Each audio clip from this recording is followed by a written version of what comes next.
Good morning, everybody, and thank you, Steve, for asking me share a little bit of what is it like to work in NHS, in acute hospital, in our local hospitals. I work as an advanced nurse practitioner for our local hospital, and can I just say what a privilege it is to serve in such a time as this. It really is a privilege, and we are so blessed in this country to have an organization like NHS. And when I think about my job, until 2 months ago, everything was just great. You know, you go to work, you do your little part, and life carries on. And then something changed. This COVID-19 arrived on our doorstep. None of us really knew anything about this virus. And suddenly we are just receiving of this a tsunami. Only way I can describe it is a tsunami of patients coming in who are incredibly unwell, young and old, fit and healthy, frail and elderly. And it was just that none of us had ever witnessed anything like it. Some of them got better and many didn't. We all are professionals, and I suppose we all seen a lot.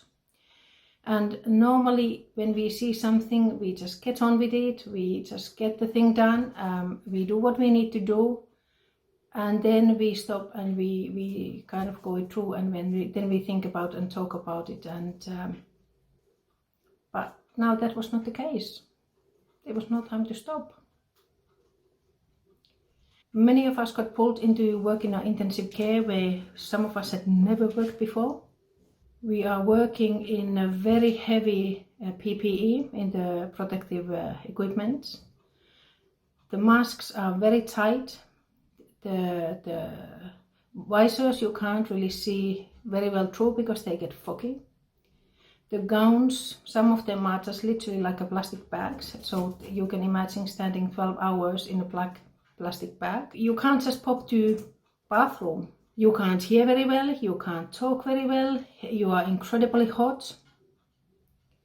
But because there isn't enough of PPE, you just need to get on and do what you have. And it's a simple thing. So we work for 12.5 hours.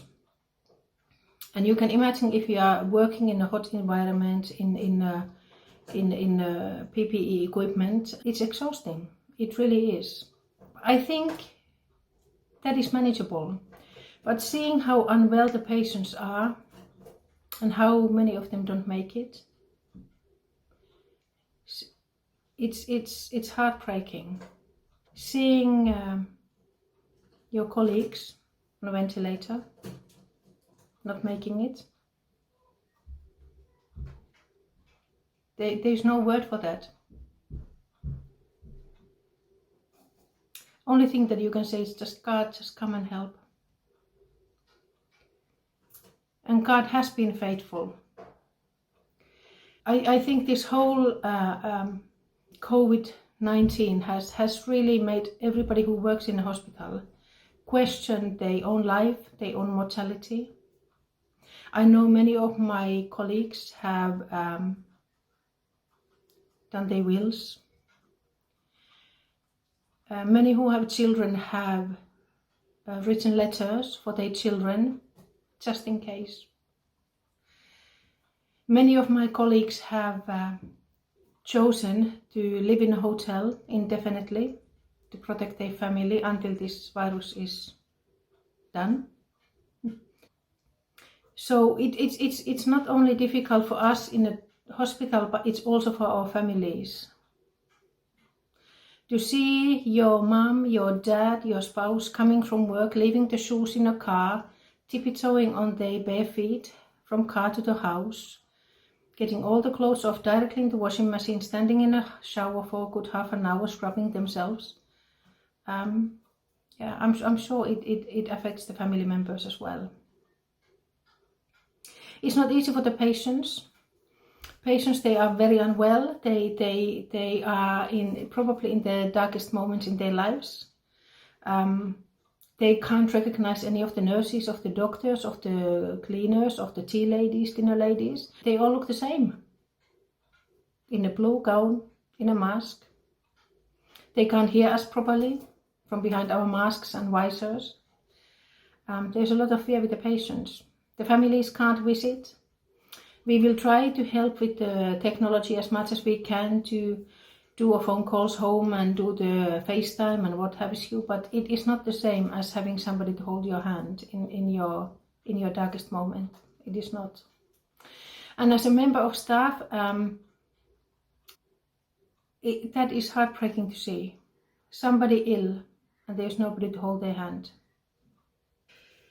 So in all, I know I've been going on for a while, but in all, I think it's just the emotions are up and down. Although we are professionals, but we are only humans, and it's hard. But praise God, He is so good. And I have to say, the Thursday clappings, there's no feeling like that, and we really feel that the public is so behind us. And I work in hospital, and the amount of donations that we get, some local restaurants every night, they will bring food for staff. There's private people who have bought 200 bottles of water, 200 bottles of juice, pot noodles, food, crisps, hand creams. Wi-Fi arranged a collection from our church, and ladies donated hand creams for our members of staff. I mean, the support from public is just beyond belief, and I really pray that God will bless each and one of those private people and companies who have given so much for us, and we really feel loved. I hope that you can hear my heart, and we are so blessed to serve this country. And as a Christian, I would say, if there was anything what I was talking that touched your heart, would you just pray for that? Just pray. I'm not going to give a list of prayer points, but whatever touched your heart that you feel, pray for it.